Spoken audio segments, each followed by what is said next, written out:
Olá a todos, iniciamos agora a webconferência da nossa disciplina de Gestão por Competências e Performance, disciplina essa que compõe a MBA em Estratégias Cooperativas.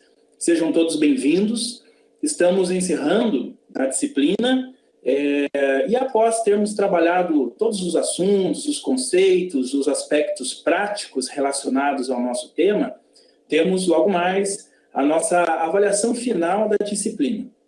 Nesse sentido, o objetivo da nossa web de hoje é retomar, fazer um apanhado de tudo aquilo que trabalhamos, dos principais conceitos, das questões práticas relacionadas à gestão por competências e performance, e, claro, também trabalhar de forma focada na nossa avaliação. Mas queria dizer que, para além da avaliação que acontecerá, para além das questões relacionadas à disciplina especificamente, nosso objetivo é também tirar as dúvidas de forma que todos os temas discutidos no decorrer desse período possa ser de forma bastante efetiva, trabalhado e direcionado por cada um de vocês no dia a dia, em função da realidade organizacional em que vocês atuam. E nesse sentido, nós também planejamos a disciplina, todo o material que foi disponibilizado, o livro, o e-book, os vídeos, videoaulas, de uma forma visando articular conceitos, teorias e prática. Esse foi um grande mote que movimentou aí todo o planejamento da nossa disciplina. Vocês observaram que nós temos aí na nossa disciplina 3 unidades. Vocês já trabalharam nessas unidades, e essas unidades elas estão organizadas de uma forma que nós iniciamos trazendo o contexto relacionado à gestão por competências, um conjunto de transformações. O módulo 1 trata dessa temática, e já no módulo 2 e também no módulo 3, nas 2 últimas unidades da disciplina, nós focamos totalmente em um modelo que foi proposto, um modelo de gestão por competências. Então, para iniciar a nossa discussão de hoje, nós vamos fazer um apanhado desses conceitos todos, um apanhado do modelo, até porque a avaliação final da nossa disciplina está intimamente relacionada ao modelo que foi proposto e que está disponível no e-book e também no livro. Então, para podermos entender melhor esse modelo, nós vamos começar falando, então, desses conceitos prévios, desse contexto que está disponível na nossa unidade número 1. E, claro, depois de explanadas todas essas questões, fico disponível também para tirar dúvidas referentes aos temas da disciplina. Na nossa unidade 1, nós tivemos, inicialmente, apresentadas as principais transformações ocorridas na sociedade, mas na gestão organizacional de modo geral. Vocês têm lá 2 momentos colocados, o momento da sociedade industrial e depois da sociedade do conhecimento. E é muito visual as transformações que ocorrem não só no aspecto teórico, mas principalmente no que diz respeito às questões práticas de um momento para o outro. Isso tudo está no nosso livro da disciplina, que foi tema da unidade 1. Dentro dessa discussão, verificamos que, quando se trata de sociedade industrial, nós estamos falando de um momento onde todo o enfoque do processo de gestão estava voltado aos processos organizacionais. Nesse primeiro momento, nesse primeiro ambiente, percebe-se que não há muito espaço, ou praticamente espaço algum, para a disseminação de ideias criativas e inovadoras, de forma que a competência profissional ela está totalmente limitada, nesse primeiro momento, à operacionalização dos processos produtivos. Portanto, quando se falava de competência dentro desse momento da sociedade industrial, basicamente se referia a trabalhadores que conseguiam executar suas tarefas dentro de tempos pré-determinados. Tínhamos aí na teoria o tempo padrão de produção, dentro de tempo pré-determinado, realizando a produção de forma a produzir cada vez mais com menos recursos e em menos tempo. É a produtividade, a elevação da produtividade. Um enfoque totalmente voltado a questões de processos, totalmente voltado à operacionalização. Nesse primeiro momento, as teorias todas, elas também caminhavam nesse aspecto.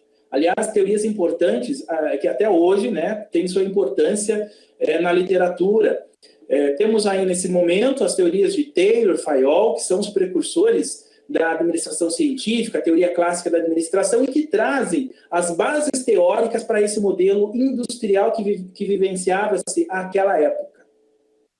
No entanto, um conjunto de transformações vem mudando o perfil das organizações, das pessoas, trazendo novos desafios, novas exigências para o trabalhador e para a gestão de modo geral. Então, percebe-se que com o desenvolvimento de outras áreas da economia, como, por exemplo, o setor de serviços, e principalmente o desenvolvimento dos meios de comunicação, das tecnologias de informação, todo esse desenvolvimento tecnológico traz um novo perfil organizacional, atividades que agora, nesse segundo momento, não pode se limitar à mera operacionalização. Muito mais do que isso, exige-se o know-how dos trabalhadores. É necessário um perfil por parte dos trabalhadores de pessoas que conseguem desenvolver cada vez de forma mais eficiente as tecnologias dentro do seu ambiente organizacional, inclusive apresentando ideias inovadoras, ajudando a melhorar os processos e contribuindo para o desempenho das organizações de modo geral. Na teoria, a gente também percebe que nesse segundo momento temos outras concepções. Já em contraposição àquelas primeiras ideias mais estruturalistas, encontradas em Taylor, Fayol, lá no modelo industrial, nós temos, nesse segundo momento, teorias que trazem para dentro das discussões a importância das pessoas. Correntes humanistas que surgem justamente em contraposição àquele ambiente da industrialização. Sabemos que a sociedade industrial, os modelos organizacionais no momento industrial não possibilitavam boas condições de trabalho às pessoas dentro das organizações. E, nesse sentido, as correntes humanistas trazem modelos de gestão que prezam pelo ser humano, por preocupações relacionadas às pessoas. Outras teorias, como as teorias estratégicas, que buscam integrar as preocupações de processos com as preocupações relacionadas às pessoas, também se potencializam no decorrer do século XX. E agora, no século XXI, de igual forma. Enfim, toda essa transformação presenciada, tanto nas teorias como na prática, nos mostram uma questão central. No decorrer dessas transformações teóricas e sociais e organizacionais, as pessoas passam a ser vistas como, de fato, os principais integrantes de uma organização. Vocês devem ter percebido, pelos materiais que disponibilizamos, que quando trouxemos essas teorias, o nosso objetivo não foi fazer uma discussão mais ampliada desses modelos de gestão, dessas diferentes teorias relacionadas à gestão organizacional.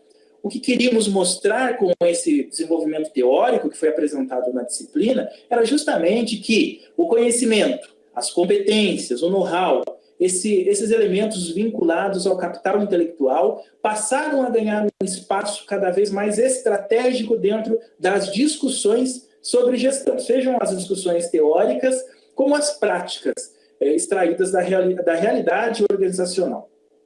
E frente a esse conjunto de transformações, nós percebemos então que algumas vertentes relacionadas à gestão de pessoas começam a ganhar bastante espaço. Temos a gestão do conhecimento, por exemplo, que preza pela organização de todos os conhecimentos organizacionais, e aí chegamos à gestão por competências, que é o tema da nossa disciplina. É importante entender todo esse contexto para poder, de uma forma bastante clara, observar quais as bases a partir das quais se discute a gestão por competências.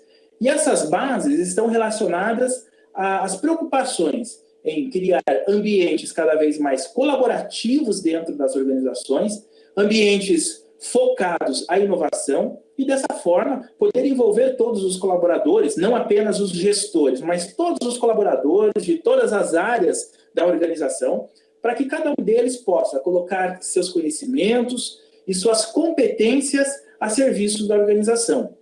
Obviamente, de um lado, nós temos o desenvolvimento organizacional, o desenvolvimento da competitividade a partir dessas competências, dos conhecimentos e do know-how dos trabalhadores, mas, de outra parte, também espera-se que os indivíduos, isto é, os trabalhadores, também se desenvolvam juntamente com a organização.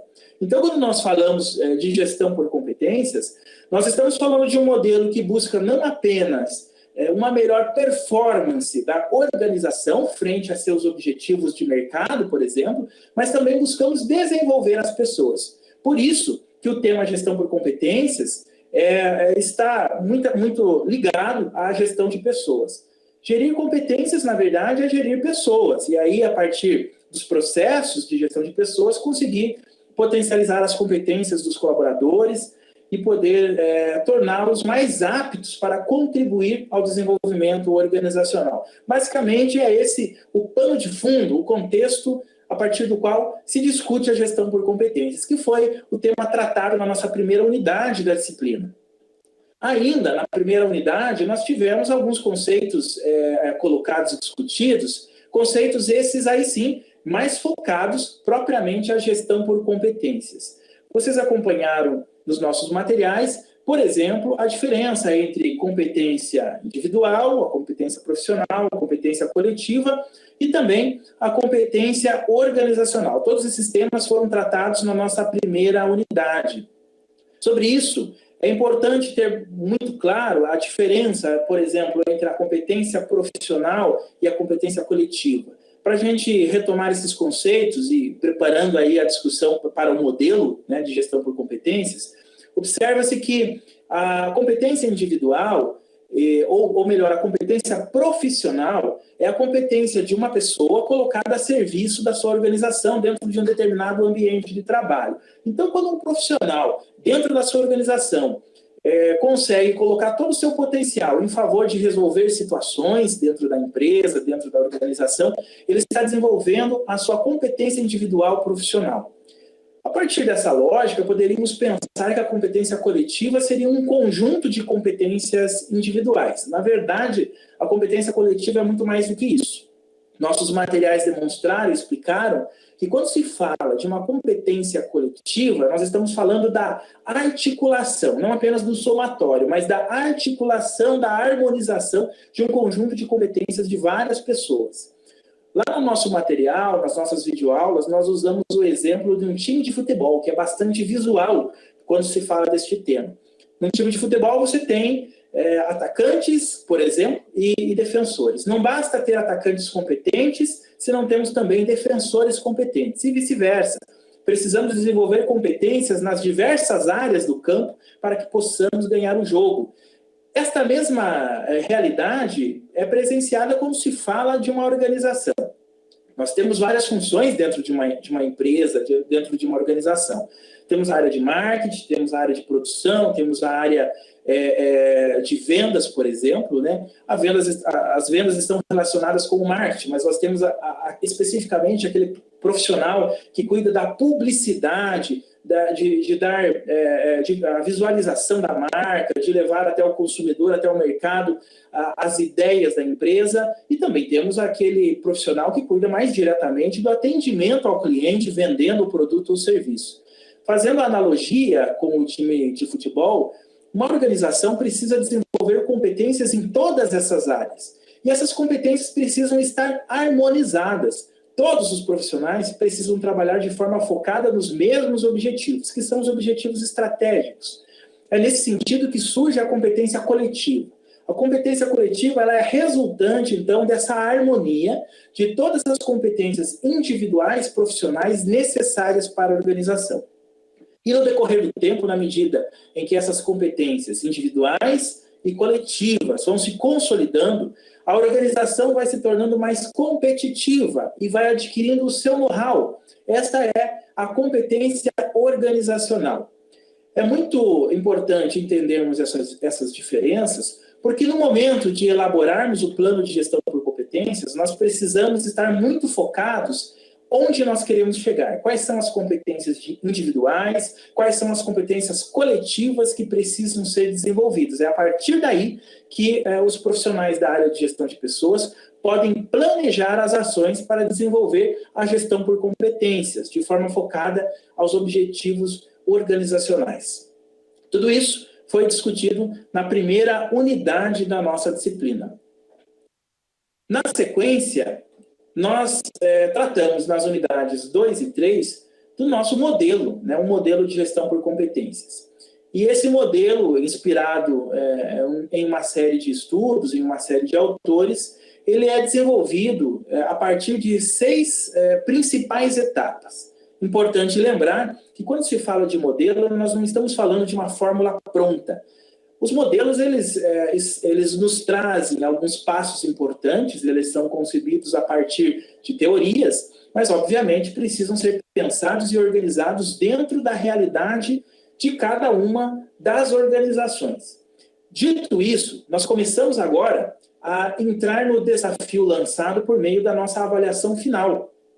A avaliação final, que está disponível no site da disciplina, nada mais é do que um convite para que cada aluno possa elaborar algumas etapas do modelo de gestão por competências de forma focada à realidade organizacional de uma cooperativa de crédito. O nosso modelo, como falei, ele é proposto a partir de 6 etapas principais. Nós temos a primeira etapa, que é o mapeamento da estratégia organizacional. Esse é o momento onde nós precisamos entender quais são os objetivos estratégicos, a missão, a visão, os valores da organização. É o mapeamento da estratégia organizacional. Entendida essa questão estratégica, o próximo passo, ou a segunda etapa do modelo, é o mapeamento das competências estratégicas. E esta etapa ela se subdivide em 2 passos principais. O primeiro passo se refere à identificação das competências estratégicas, ou seja, eu preciso identificar quais são as competências importantes para que os objetivos estratégicos sejam atingidos. Depois disso, ainda na etapa número 2, inicia-se o processo de gestão de pessoas. E a primeira etapa nesse sentido é a avaliação de desempenho. Uma vez identificadas quais são as competências estratégicas, o profissional da organização precisa fazer um mapeamento de forma a entender se essas competências estão presentes ou estão ausentes nos colaboradores, nos profissionais que compõem a organização. Feito esse mapeamento, a empresa ou a organização, de modo geral, terá identificado o chamado gap de competências. O gap é aquela lacuna entre o nível ideal de competências e o nível disponível. Dessa forma, todos os esforços da área de gestão de pessoas deverão ser direcionados para que esse gap seja eliminado ou minimizado. Para tanto, vêm as outras etapas do modelo. As etapas 3, 4, 5 e 6 se referem à política de gestão de pessoas. Na etapa 3, nós temos o desenvolvimento das competências estratégicas. Uma vez entendidas quais são as competências, inclusive identificado quais delas estão presentes ou ausentes na organização, nós partimos para o desenvolvimento de ações que permitam a potencialização dessas competências importantes. Esta é a etapa número 3, o desenvolvimento das competências estratégicas. Para tanto, nós temos aí uma série de ações que podem ser desenvolvidas. A principal indicação é a criação de um plano de educação corporativa, onde possam ser ofertados cursos, palestras, mesas de discussões, inclusive cursos podendo ser presenciais ou por meio da educação à distância, inclusive. Uma série de ferramentas são possíveis nesse momento. O que é importante é que todas essas ofertas, todas essas ações estejam articuladas entre si com base nesse objetivo principal, que é desenvolver nos profissionais as competências que são importantes. Essa é a etapa número 3, portanto. A etapa número 4 consiste na captação das competências estratégicas. Aí pode vir a pergunta, mas se eu já trabalhei com o desenvolvimento das competências na etapa 3, qual a necessidade de captar competências, né? Tendo em vista que a captação de competências se refere à seleção, recrutamento, né? À contratação de novos profissionais. Bom, sobre isso, é importante entender que o fato de eu precisar captar novas competências no mercado por meio da contratação não significa que os profissionais que estão na organização não sejam competentes suficientemente. Ocorre que muitas vezes eu preciso ampliar o número de profissionais que detêm as competências que são consideradas estratégicas. Então é nesse sentido também que pode ser utilizada e construído o processo de recrutamento e seleção. Na mesma linha do desenvolvimento de pessoas, que é a etapa número 3, agora, na etapa número 4, este processo de recrutamento e seleção também precisa ser desenvolvido e planejado de forma focada nas competências estratégicas. Em linhas gerais, por meio dessas etapas 3 e 4, a organização deve buscar contratar de forma eficiente, contratando profissionais que tenham as competências necessárias, bem como desenvolver no seu quadro de pessoal essas mesmas competências, com base naquela avaliação de desempenho que nos trouxe o gap de competências. Temos ainda as etapas 5 e 6. A etapa 5 se refere ao plano de incentivos e remuneração. Esse plano ele é um instrumento acessório que potencializa tanto a etapa 3 como a etapa 4. De que forma? Para que eu possa contratar bem, que é a etapa número 4, e possa também manter os meus profissionais motivados de forma que eles se insiram nesse objetivo de desenvolver competências, que é a etapa número 3, para tanto, eu preciso criar um ambiente em que todos estejam motivados e vistam a camisa da organização. Por isso que eu preciso incentivá-los. E esses incentivos não são só de ordem financeira, né? Além da remuneração, que é bastante importante, obviamente, nós temos uma série de outras ações por meio das quais a organização pode estimular os profissionais, criando um clima organizacional bastante favorável, um clima favorável à inovação, à participação, por meio do desenvolvimento de responsabilidades coletivas, né? Então, as corresponsabilidades são importantes nesse momento, os chamados pactos de corresponsabilidade, onde os profissionais, juntamente com a alta gestão da organização, assumem objetivos conjuntos. E voltamos à nossa fala inicial, de forma que não só a organização se desenvolva, mas que os profissionais também percebam que eles podem se desenvolver e crescer conjuntamente a organização. Tudo isso está relacionado ao plano de incentivos e reconhecimento, que inclui aspectos financeiros e não financeiros. Dessa forma, com um bom plano de incentivos e reconhecimento, que é a nossa etapa número 5, nós provavelmente teremos melhores condições de êxito das etapas 3 e 4 do modelo. Percebam, portanto, que essas etapas que se relacionam à gestão de pessoas trabalham de forma articuladas entre si. A última etapa do modelo se refere ao acompanhamento e à retroalimentação. Aquela mesma avaliação de desempenho que foi aplicada no início do modelo precisa agora ser aplicada novamente, partindo do pressuposto que, depois de ter feito a avaliação de desempenho, eu identifiquei um gap de competências, e a partir desse gap, eu trabalhei o desenvolvimento humano e o meu processo de recrutamento e seleção, além do desenvolvimento dos incentivos e reconhecimento, tudo isso de forma focada às competências. Agora é o momento de fazer uma nova avaliação para identificar se aqueles objetivos que foram traçados foram atingidos. Por isso, a necessidade de uma nova avaliação de desempenho na etapa número 6. Essa avaliação vai me trazer novas informações, um novo gap que pode ser menor, espera-se que esse segundo gap seja menor que o primeiro, o que significa que as competências foram potencializadas, né? Mas eventualmente, se o plano não foi bem desenvolvido por algum motivo, eu posso ter um gap igual ou ampliado em relação ao primeiro. Essas novas informações servirão de subsídios para que possamos corrigir tudo aquilo que não deu muito certo na primeira etapa, na primeira aplicação do modelo, né? Então, essa é a retroalimentação do modelo, é o momento em que tudo aquilo que não deu certo passa a ser ajustado com base numa nova avaliação de desempenho para que as etapas 3, 4 e 5 possam ser reprocessadas e depois uma nova avaliação. Ou seja, o modelo de gestão por competências ele é cíclico. Sempre que eu concluo, eu preciso aplicar uma nova avaliação de desempenho, entender novamente como as competências estão se comportando. Isso, obviamente, vai acontecer periodicamente, pode ser uma vez por ano, a cada 6 meses, a depender da realidade de cada organização. Todas as falhas precisam ser corrigidas e, a partir dessa correção, o processo se reinicia. Basicamente, é esse o modelo de gestão por competências. Com base nesse modelo, e aí nós falamos um pouquinho do nosso e-book da disciplina, vocês devem ter percebido que a construção do livro e do e-book, ela traz um processo paralelo. Enquanto no e-book nós discutimos de uma forma um pouco mais aprofundada as teorias e os conceitos, no e-book o aspecto prático é o enfoque. E deste aspecto prático, nós extraímos uma parte do e-book que se refere à nossa avaliação da disciplina, que é a avaliação final. Aqueles que já observaram e acessaram o nosso material da avaliação final, vão perceber que nós temos 4 quadros principais que precisam ser preenchidos na avaliação. Esses quadros, eles estão lá no e-book também.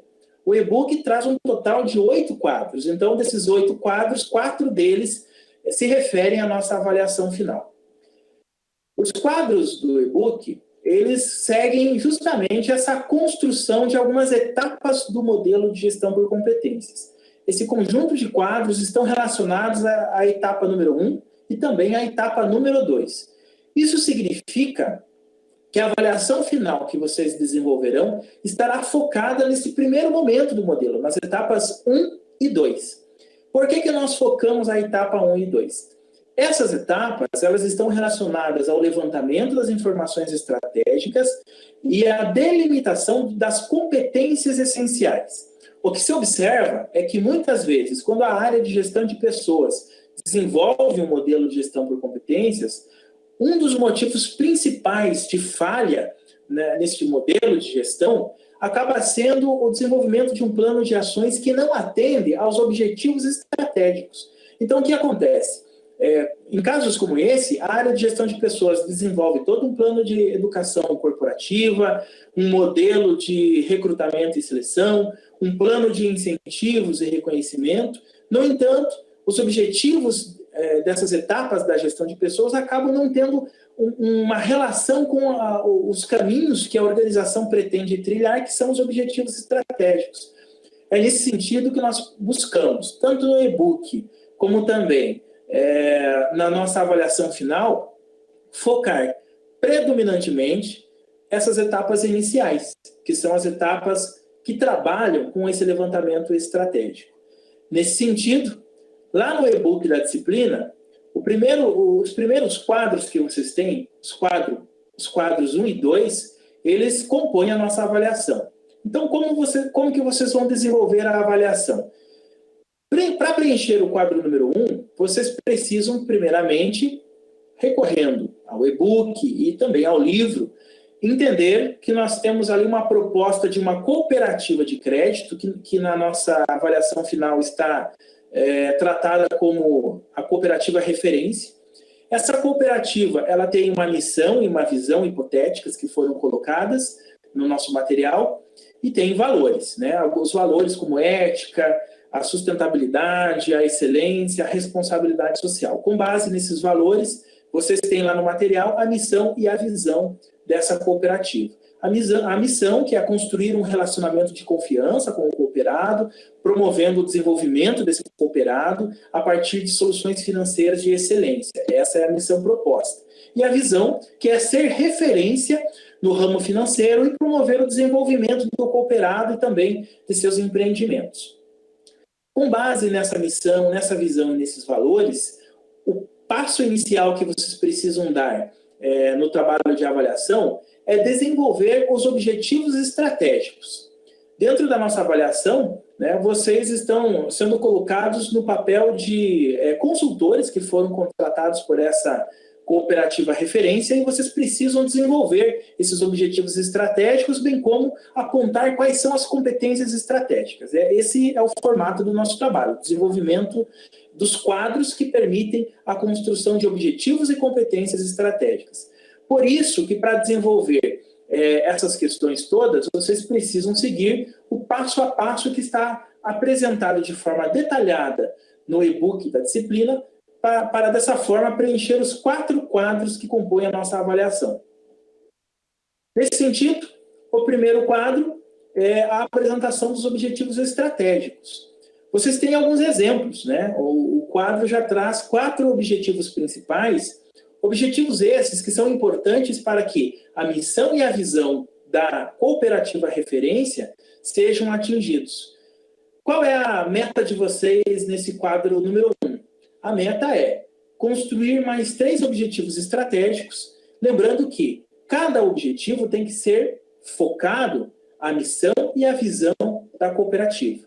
Então, a pergunta que vocês precisam responder nesse momento é a seguinte: quais objetivos estratégicos precisam ser alcançados para que a missão e a visão da organização, no decorrer do tempo, possam ser consolidados? E dessa forma, seguindo os exemplos propostos, vocês constroem o quadro número 1. Essa é a primeira etapa do nosso processo de avaliação.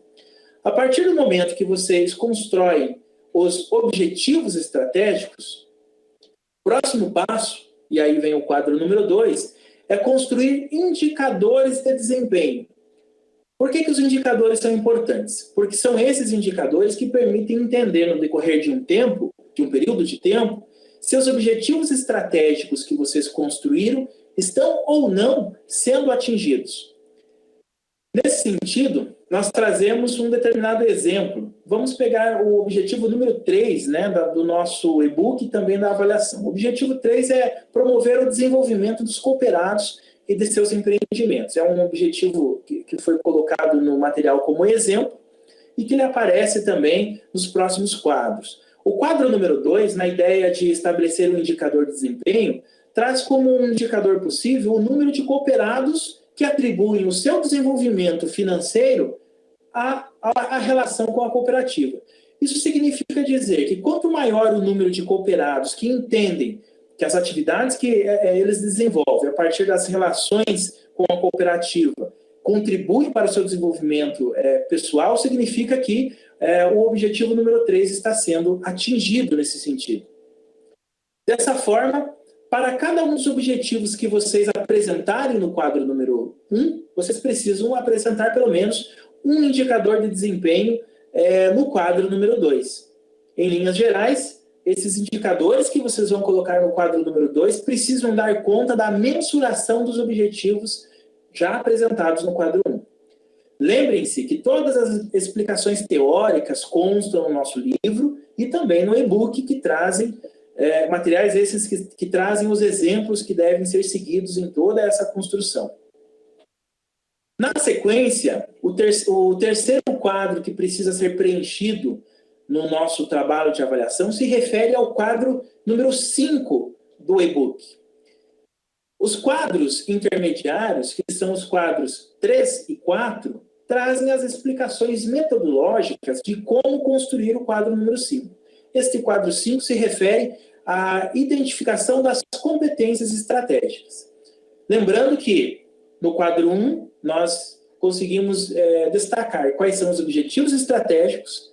No quadro número 2, quais os indicadores de desempenho para esses objetivos. Agora, neste próximo quadro do número 5 do e-book, a nossa meta é entender quais são as competências importantes, as competências estratégicas que vão permitir com que esses objetivos possam ser atingidos. Essas competências são consideradas estratégicas porque são elas que permitem com que a missão e a visão da organização sejam alcançadas no decorrer do tempo. Por isso que os profissionais que compõem a organização precisam desenvolver essas competências estratégicas. A lógica é muito simples. Na medida em que os profissionais apresentam as competências necessárias e atuam de forma focada nos objetivos estratégicos, esses objetivos vão sendo atingidos e, por consequência, a empresa vai alcançando a sua missão e a sua visão. É isso que se propõe para a cooperativa referência, conforme a nossa avaliação da disciplina, que consta no site da disciplina. Para finalizar a avaliação, vocês têm um último quadro, que é o quadro número 7 do e-book. Esse quadro, ele traz alguns exemplos, inicialmente, que são parâmetros de avaliação para as competências estratégicas. Todas as competências precisam ser avaliadas. Nós falamos no início que a etapa número 2 do modelo ela é composta também pela avaliação de desempenho. Então, para que nós possamos realizar a avaliação das competências estratégicas, nós temos que entender quais são os parâmetros de avaliação.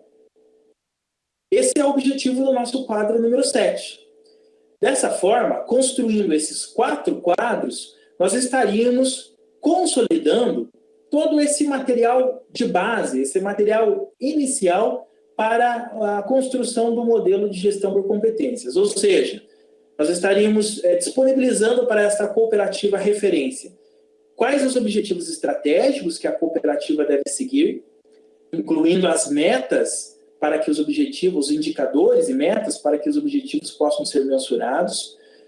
Também disponibilizaríamos para a cooperativa de referência quais são as competências essenciais, entendidas como competências estratégicas, e quais os parâmetros de avaliação. Com base nesses materiais que compõem a nossa avaliação, né, esta cooperativa referência conseguiria, a partir disso, desenvolver as outras etapas do modelo de gestão por competências. Que etapas que são essas? A avaliação de desempenho, que também faz parte da etapa 2, o desenvolvimento de competências, que é a etapa 3, a captação de competências, que é a etapa número 4, a construção do plano de incentivos, que é a etapa número 5, e também a avaliação final, o acompanhamento constante e retroalimentação do modelo, que é a etapa número 6. Então, percebam que toda a nossa avaliação da disciplina e grande parte do nosso e-book está focado nesse momento inicial do modelo, que é o desenvolvimento das ações estratégicas, o levantamento das informações estratégicas e a sistematização dessas informações. Esse é o material que serve como base para que a gestão de pessoas possa se apropriar dessas informações estratégicas e aí sim, desenvolver um plano de gestão totalmente focado à essência estratégica da organização. Feita essa explanação, né, nós nos colocamos à disposição, caso existam dúvidas, né, que possam ser sanadas, visando o entendimento desses materiais.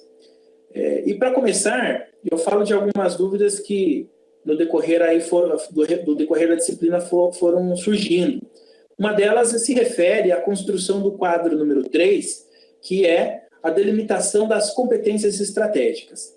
Lá no quadro 3, nós temos 2 etapas principais, que é a definição de uma ação e de um critério de avaliação. Nesse sentido, é importante entender que as competências estratégicas, elas precisam demonstrar qual é a ação que o profissional precisa desenvolver, mas também qual é o parâmetro de avaliação. Vamos exemplificar. Uma das competências estratégicas que foi colocada no nosso material é a competência de orientar os cooperados sobre as possibilidades de investimento, e essa orientação deve acontecer de forma precisa. Isso significa que simplesmente passar orientações relacionadas às possibilidades de investimento não é suficiente para que isso seja considerado como uma competência estratégica. Todas essas orientações precisam ser passadas de uma forma precisa. A precisão, nesse caso, é a condição ou critério de avaliação para esta ação principal. Então, nós temos 2 momentos, a ação e a condição ou critério de avaliação. Então, a dúvida que surgiu no decorrer aí da disciplina é se é necessário que todas as competências estratégicas que sejam desenvolvidas no quadro 3 tragam esses 2 parâmetros, ação e critério de avaliação. E a resposta é sim.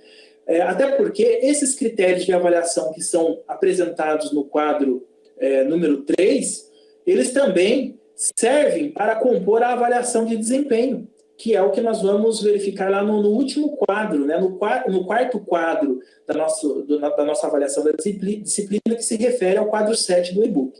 Então, é bastante importante que no momento que o quadro das competências estratégicas for desenvolvido por cada um de vocês tenham esse cuidado de estabelecer uma ação e um critério de avaliação, porque isso torna o modelo mais consistente. Não adianta nós termos competências descritas e não termos critérios para que essas competências sejam avaliadas a partir da atuação profissional das pessoas. Então, por isso a importância de atender de forma criteriosa esse aspecto metodológico que é apresentado no quadro 3, continua no quadro 4 4 e que vocês vão apresentar no quadro 5, quadro este que compõe a avaliação. Ficamos à disposição aqui também para outras dúvidas que possam surgir.